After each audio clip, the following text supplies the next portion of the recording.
the last video that I posted, and someone had asked, how do I get help? How do I get attendant care at home to help me with my special, well, I guess, with somebody that they're taking care of?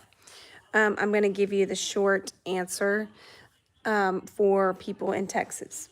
Because the other night I was speaking to one of our special needs motherhood members, and they're living in California. She was telling me about a program that they have called IHSS, In-Home Support Services. And it doesn't sound like there's a wait list for that.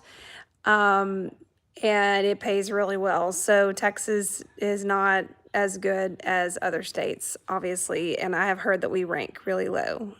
Hi, Kate. So were you the one to ask this question? I'm not sure. So anyway, in Texas, we have waiver programs, and they take a while to get on. However, and when I say a while, I mean like years and years and years. I'm sorry. This is what lives are. It's just no cuts, no edits. I went to the zoo today. I obviously had way too much sun, and I'm very sleepy, but I just wanted to answer this question really quickly. So these waiver programs in Texas take forever to get to the top on. But if you have your child on Medicaid, you can apply for attendant care. So you would call your provider. So when you get Medicaid, you have a provider. So you have like, I think right now there's WellPoint, United, Superior. So you would call whoever that is, and you would say, I want to set up attendant care. It doesn't pay great. It's, I think, around $12 an hour right now, and they don't give you full-time hours, but they'll come in and they'll ask you questions about your child, and then they rate, I'm so sorry. They'll like rate what the severity of need is with like a certain grading scale, and that determines how many hours that you get. And so that is one way. Also, I would check with your local authority, your little, y'all, this is how tired I am, your LIDA, Local Intellectual Developmental Disability Authority. And sometimes they have grants for respite. It's not going to be a lot, but it'll be some. We did a grant-based program. I believe it's a grant-based program for respite. Oh gosh, I'm so sorry. For Jude when he was pretty young, and it was not very many hours, but it was some. And we took full advantage of that and paid people to watch him so we could have a break. So there's that. There are local churches that provide respite, like just like a night. So so I'm not fully answering the question just yet. How do you get attendant care? But those are like some immediate things that you can look for. Attendant care through the HCS waiver is a waiver program you have to qualify for. So beyond qualify for and then get to the top of the list for. So as soon as you know that your loved one has a disability, you want to put them on the interest list here in Texas, and then literally 17, 15, whatever years later, you get to the top of the list. And you have to keep yourself on the list too, which I think is absolutely ridiculous. They will call every year or send a letter and ask if you still want to be on the list. I'm thinking, just keep me on the list. Like, just call when my name's at the top. We don't have time to be keeping up with things like this. I mean, it really is just, it's crazy. It still needs so much reform, but that's a rabbit trail. So when you get the HCS waiver, you can choose some different avenues to get help with your loved one. You can do group home. You can do host home if they're 18 or older. Host home means they pay you to take care of your child. Or if they're under 18 and you go ahead and get that HCS waiver, you can get hours to pay people to come in your home to help you take care of your child. And it pays very well. I say very well. I mean, you're not going to get rich, but it pays a livable wage. It pays $21 an hour, so significantly more than just the Medicaid attendant care.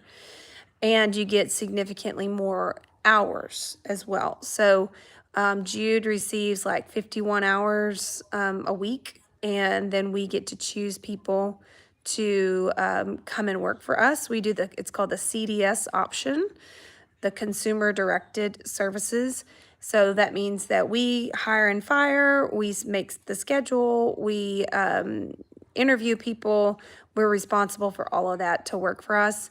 We're basically the boss, and then we have a third-party company called an FMSA that manages all the money. We don't ever see money, touch the money. We just have like an allotment of money and hours that we can use, and they manage all that for us. They send out all the W-9s. They keep up with the tax side of things, and I prefer that option because I want to personally have that control over who is working with my special needs children. You can go the route also of just using a home health company and or some sort of company that does that, and then they would send people, their own employees, to come out and work with your child. So there's also the class waiver. I don't know a whole lot about class because we never had class. I don't know if we will have it in addition to HCS. I kind of don't think so. I need to do some research on that. There's Texas Home Living. That's another waiver program. There are hours there as well. So that would be how you get attendant care. And if this makes just no sense to you at all and it's just too confusing, I would encourage you to contact if you're in Texas, your local authority, and make sure that you are that you're aware of everything that's available. And that's what they're there for, is to help you navigate all those services and to hold your hand through it and make sure that you understand it and can get the services that you need. So anyway, hey Elena, that's one of my S&M members. And before I go, I just want to put another quick plug for the S&M membership. We had a really sweet time last night with one of our members, and it was really a live that I'll remember for a long time. It was really, really special. She submitted her questions to us, and she has autism, and we were able to just spend some time with her and minister to her, and it truly ministered to us as well. So we missed you other members, and we'll be doing another members only live pretty soon. But we created that space because these big public lives just get kind of discouraging, the comments, and we want to create a real tight-knit, close group, that a safe place for y'all to be able to just share your hearts, and where we can encourage you and lift you up, and we don't have to worry about things like that. So it also helps us. We are aspiring to be full-time content creators, and so this is one way that you can help us to do that, to where we can devote more time to that. So, but in those private lives, we spend more time with people answering questions that you have, and it's just it's not a little, it's more intimate over there. So if you haven't joined, we would love to have you at $6.99 a month, and I will go live at least once a week with my members and just share resources and spend time with the members. So is Jude potty trained? Yes and no. He is. But he has to wear Depends now because of his clozapine. It just has caused a loss of bladder control. So every morning he wakes up completely drenched in urine. So we have to deal with that now. And then he kind of leaks throughout the day. He can make it to the toilet for BMs, but we still have to help him with cleaning and just kind of making sure he makes it. And if he needs to change his clothes, if they're dirty, he doesn't really know how to do that. So we help him with all that. Okay, I hope that answered your question, and thank y'all for your support. I pray that this content is helpful to you and that it's providing some support in this very difficult calling that you have. Talk to you guys later. Bye, Elena.